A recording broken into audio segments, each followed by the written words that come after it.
മാമാനിക്കുന്ന് ശ്രീ മഹാദേവി ക്ഷേത്രം.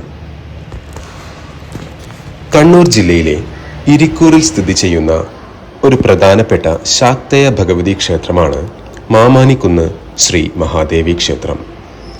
കൗളമാർഗ പൂജാ സമ്പ്രദായം നിലനിൽക്കുന്ന കേരളത്തിലെ തന്നെ ഏറ്റവും പ്രധാനപ്പെട്ട ക്ഷേത്രങ്ങളിലൊന്നാണ് ഇത്.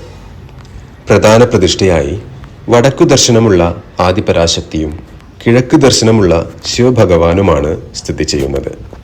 ഉപദേവതകളായി സപ്തമാതൃക്കൾ, ശാസ്താവ്, ക്ഷേത്രപാലൻ തുടങ്ങിയവരുമുണ്ട്. ഇവിടുത്തെ പ്രത്യേക വഴിപാടുകളായി ശാക്തേയ പൂജകൾ, ഗുരുതി, ശത്രുസംഹാര ഹോമം, മറിസ്തബനം തുടങ്ങിയവയുമാണ് ഉള്ളത്. കണ്ണൂർ ജില്ലയിലെ ഇരിക്കൂർ പുഴയുടെ കിഴക്കൻ തീരത്താണ് ഈ മനോഹരമായ ക്ഷേത്രം സ്ഥിതി ചെയ്യുന്നത്. മാമാനിക്കുന്ന് ശ്രീ മഹാദേവി ക്ഷേത്രം.